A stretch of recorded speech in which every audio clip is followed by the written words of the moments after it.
Thank you very much, Mr. Speaker.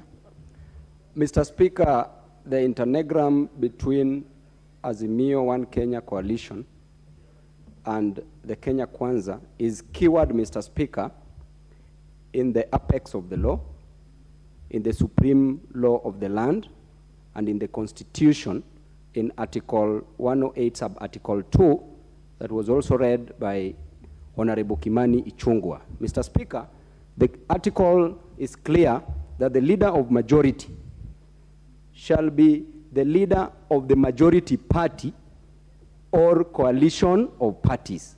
And going by that, Mr. Speaker, in simple terms, it is very clear that Azimio, kindly give me time. Mheshimiwa, I don't know why you are so excited.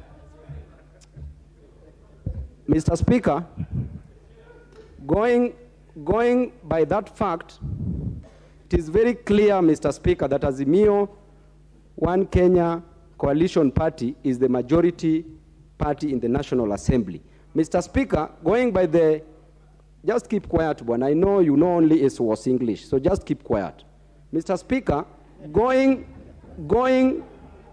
by the rules of interpretation, the literal rule, the golden rule, and the purposive approach, the facticity of the fact is that Azimio Alliance, Azimio One Kenya Alliance is a coalition, is the majority coalition party. Mr. Speaker, number two, we talked about marriage. Mr. Speaker, Azimio is a subsisting marriage. And in this marriage is a potential polygamous marriage. And Mr. Speaker, this marriage is not voidable because there was consummation in this marriage. Mr. Speaker, the person who presided over this marriage was overqualified, Mr. Speaker. And then, Mr. Speaker, the grounds for divorce, number one, is adultery or unfaithfulness, which we never experienced in our marriage, Mr. Speaker, because we campaigned together happily. Mr. Speaker, another ground is irreconcilable differences, which we never experienced, Mr. Speaker, in our marriage. And Mr. Speaker, a ground of insufficient or lack of finances has never been a ground. That our partners,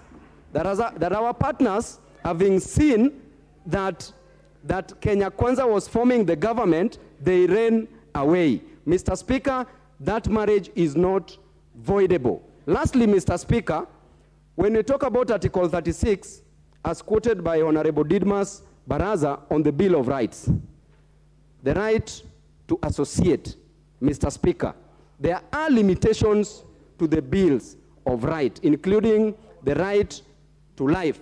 Mr. Speaker, in the doctrine of necessity, in the case of the Queen versus Dudley and Stevens in the United Kingdom, Mr. Speaker, you know when these defendants were on a trip, a voyage, Mr. Speaker, as I finish. The ones who ate a small boy.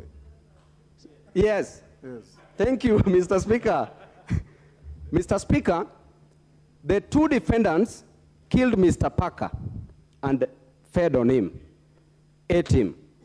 Then, Mr. Speaker, in the High Court, it was decided that it was not necessary to take life. But upon appeal, Mr. Speaker, it was decided, they were vindicated, that it was necessary for them to take the life because either way, they would have died. Therefore, there are limitations to any law, Mr. Speaker.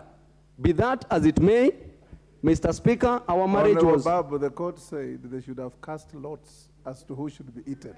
Mr. Speaker, Mr. Speaker, Mr. Speaker, you are diverting law.